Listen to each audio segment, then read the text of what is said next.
4.7 million years ago, the Earth was home to our ancient relatives, a town, Homo erectus. Around them, myths have flourished for generations.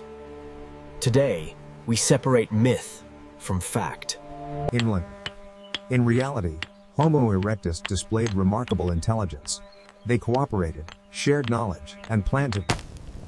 Many imagine fire as a lucky spark, stumbled upon, feared rather than understood. Homo erectus mastered fire. They maintained it, carried embers, cooked food, and kept predators at bay. Another myth paints them as dirty, savage, and wild, and Kurfi, more beasts than human. Homo erectus cared for their appearance. Braids, pigments, ornaments, early identity and social expression. They are often imagined as reckless hunters, clanky, swarming beasts rather than thinkers. But their hunts were strategic.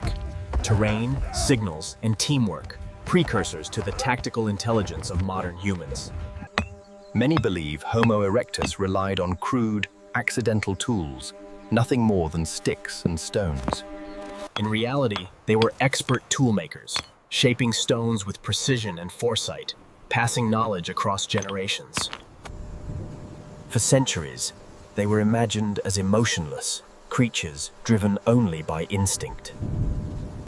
In truth, Homo erectus formed deep social bonds, comforting, protecting, and supporting one another. They are often imagined as aimless wanderers, exposed to the elements, with no real homes or refuge. In reality, Homo erectus chose sheltered landscapes, using cliffs, trees, and natural formations to build safe, stable living spaces. A common myth suggests they stayed where they were born, bound to a single place, never venturing far. In truth, Homo erectus were great travelers, adapting to new lands, following rivers and herds across continents. For a long time, it was believed they lacked communication, silent beings unable to share complex thoughts. In reality, Homo erectus used a rich system of sounds, clicks, and gestures. For centuries, they were thought to lack imagination depths, creatures of pure survival, with no sense of art or symbolism.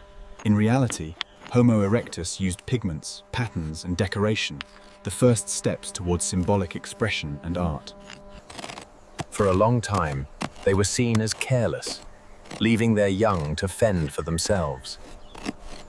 In reality, they protected and taught their young growth, passing on knowledge, skills, and values essential for survival. For centuries, the story was told through a narrow lens. Men as leaders and hunters, women as passive followers. In reality, women played active roles, leading, gathering, signaling, and teaching, essential pillars of their communities. They are often imagined as powerless, helpless before the forces of nature.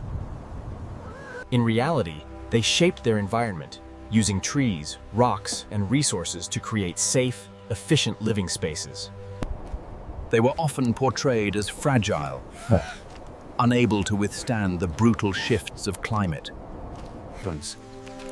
In truth, they adapted. Through heat, rain, and change, Homo erectus thrived.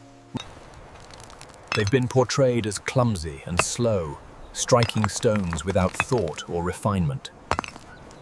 In reality, they were innovators, shaping tools with skill and foresight, passing techniques through generations. They are often imagined as isolated, scattered individuals surviving alone in the dark. In reality, they gathered as communities, sharing fire, rhythm, and meaning under the stars. They were once imagined as bound to their birthplace, afraid of the horizon, incapable of great journeys. In reality, they walked vast distances, crossing valleys, rivers, and mountains. Spreading for centuries, night was portrayed as their greatest terror, a time of helplessness, scattered in fear. In reality, the night was their shared space, guarded fires, warm circles, rhythm, and watchful eyes.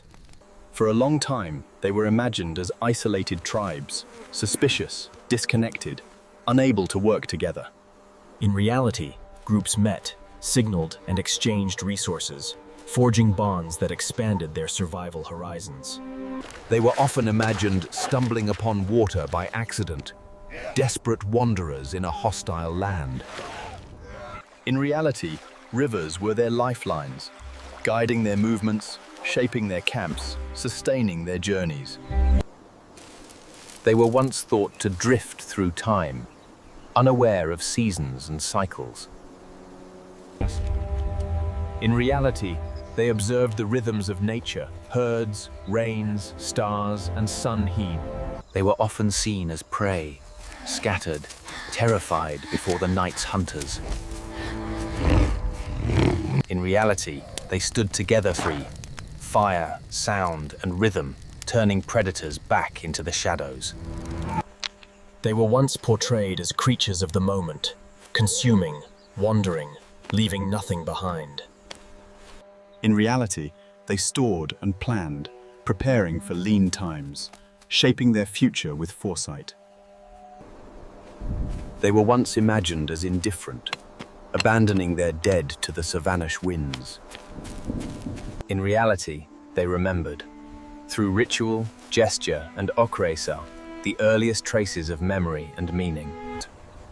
They were often imagined as silent beings, devoid of rhythm, music, or collective sound. In reality, rhythm bound them together. Sound became signal, celebration, and connection. They were once imagined as ruled by a single dominant figure, Ife. The leader commands, the rest obey. In reality, decisions were shared. Gestures, rhythm, and signals shaped the path they walked together. They were often imagined as drifting through the world, passive figures in a vast, indifferent land. In reality, they read the land depth, hills, rivers, trails, prors, turning the wild into pathways and safe havens. They were often imagined as shadows passing through time, leaving no mark upon the world.